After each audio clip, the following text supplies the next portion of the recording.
Let's now talk about tenses in legislation. In legislation, the rule is that we use the present tense. Laws are meant to be of continuing application and should be written in the present tense in order for them to relate to the user at whatever time in the future they are read. So instead of saying the duties of the board will include, which I often see in legislation, and it is quite natural often for the drafter to say, well, I'm now establishing a board, and now when that board is established in the future, the duties of the board will include 1, 2, 3, 4. Well, actually, it should be the duties of the board include, because the provision needs to be relevant to the time that the user reads them, the reader reads them. So it makes sense to say the duties of the board include, because at the time when the text is read, the provision will be in the present, not in the future. So when in doubt, present tense is always the best choice in legislation. Having said that, it is necessary often for a provision, frequently for a provision, to include past or even future events. If you're talking about the past, then it is possible to use the present tense again, but insert before the verb the phrase before or after this title part section takes effect. So it is possible to use the present tense again, but attach the temporal past to which this applies. For the future tense, it is rarely appropriate in the drafting of legislation, but one cannot exclude anything in drafting, not in phonetic legislative drafting. So it is important that the temporal point of reference, which is the time at which the law is applied, is taken into perspective. If the event that you're providing for will be in the future, even at the time when the provision will be read, then you can use the future tense.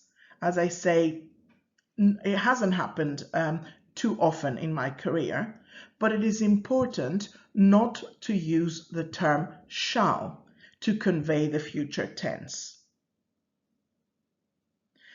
The reason behind this is that shall is ambiguous because it may convey an obligation.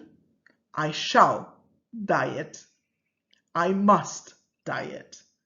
As opposed to I shall diet tomorrow. I am thinking of possibly doing it tomorrow. I'm not. Having talked about tenses, let's move on to voices in legislation. And the rule is very simple. Use active voice, always. Why? Because active voice leads you to provide who, the subject, very important, who does what. Passive voice may cause several problems. It can be confusing. The provisions often make writing more long-winded, so more complex. And they make writing less lively, so it's quite dull. Having said that, it is sometimes possible, I wouldn't appropriate, not recommended, to use passive voice. Examples I found in literature are as follows. To make the text less hostile. This bill has not been paid is better than saying, you have not paid this bill. Having said that, legislation is not supposed to be friendly.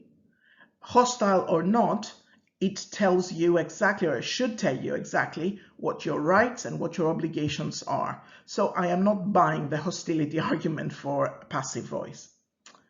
To avoid taking the blame, a mistake was made rather than we made a mistake. But again, this is rarely recommended in legislation. When you don't know who or what the doer is, the Greek team has been picked. Yes, who picked it?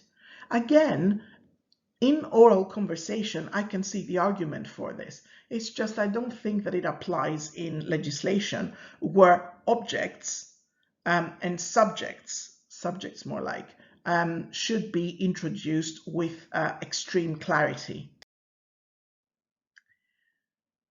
Passive voice lets you put old or repeated information at the beginning of the sentence where it demands less attention. Probably. I'll buy it simply because literature gives us this possibility.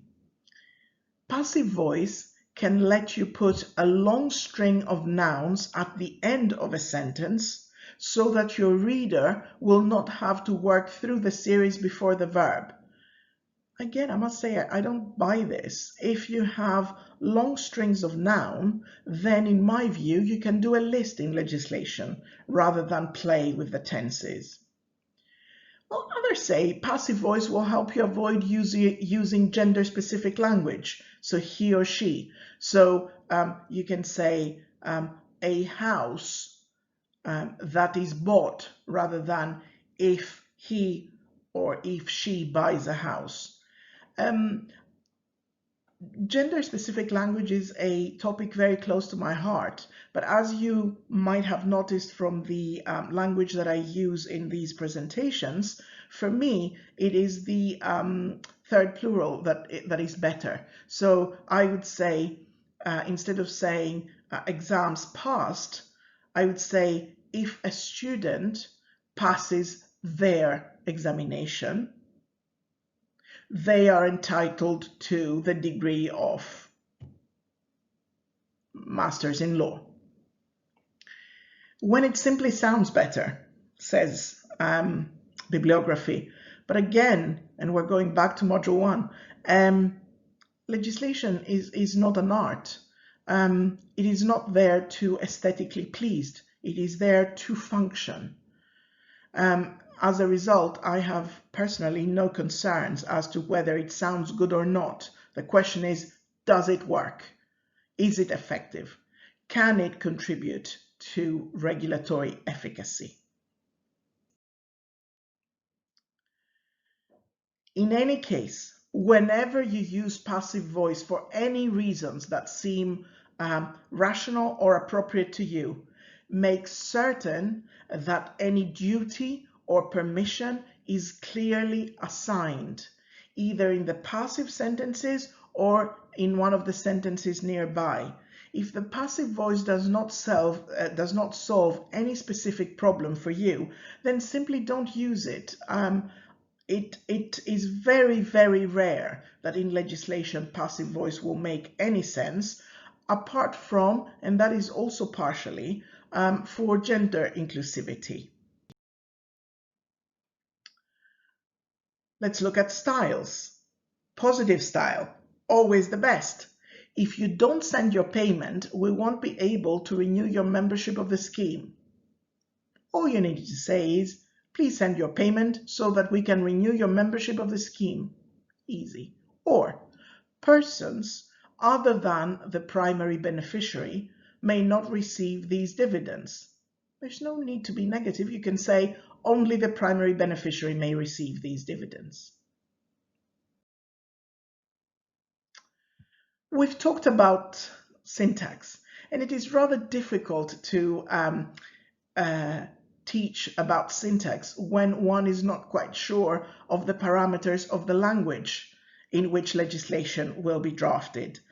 All I would say is sentences must be short at an average sentence length for the language that you're serving and you're using. It doesn't mean that you need to make every sentence the same length, but feel free to be punchy and use imperatives freely. Legislation is there to tell you what you can or should not do. But at the end of the day, the word order must be correct. Subject, verb, object. It is much clearer for the user if you draft in that order: subject, verb, object. let's look at examples of good syntax, and I am using them on purpose to show you how syntax may affect comprehension for the user.